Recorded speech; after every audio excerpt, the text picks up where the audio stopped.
You know if you're wise for Lagos, you know if you're wise for anywhere. You understand? Few keys. Fado. Oh, Eko ile. Eko akete. Olúwatóbilọ́ba Daniel Anídùgbé tí ọ̀pọ̀ ènìyàn mọ̀ sí Kizz Daniel jẹ́ olórin lórílẹ̀‐èdè Nàìjíríà tí orin rẹ̀ gbalẹ̀ láwùjọ àwọn olórin bí Ìjì Líle. My G, ṣolówó, ṣolówó kò lè spend on your own. Ṣolówó. My G, ọmọdé your own. My G, ṣolówó, ṣolówó kò lè spend on your own. My G, ọmọdé your own.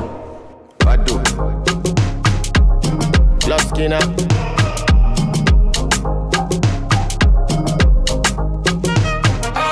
Kukaye, what I do with my life. If you know like I'm pay Fatima. Kukaye, what I do with my money. If I go broke, I go contain them.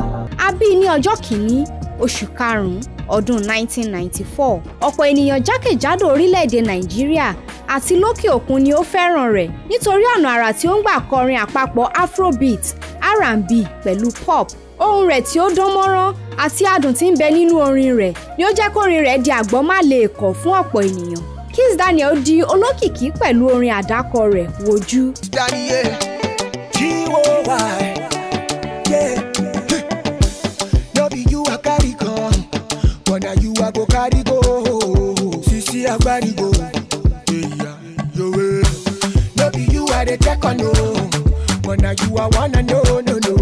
Sisi Ferrari, oh, yeah, your way. Baby sweet, yeah, baby nice, yeah. Baby do body quite tight. Ní ọdún 2014, láti ìgbà náà ni ó sì ti ń kọ oríṣiríṣi orin àgbọ́málẹ̀kọ̀ síta, èyí tí tùẹ̀tùẹ̀ orin rẹ̀ tuntun ò gbẹ́yìn. Kizz Daniel tẹ̀síwájú nínú títì ara rẹ̀ kọjá ààlà àti ibi agbára rẹ̀ gẹ́gẹ́ bí olórin. Ìdí nìyí tí gbogbo orin rẹ̀ fi dùn gbọ́ létí. Ìhùwàsí rẹ̀ lórí ìtàgé jẹ́ ìdí pàtàkì tí àwọn ènìyàn fi ń nífẹ̀ẹ́ sí i. Hey! Don't sleep, wake up. Collect your money, Wake up, collect your money, wake up. Tera, go get the moolah. Wake up.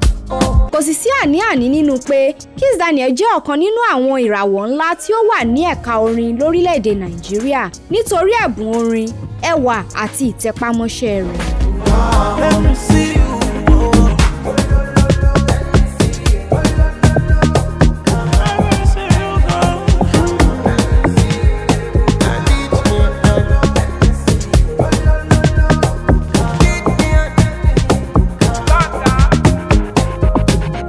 You don't try, it's supposed to the vibe.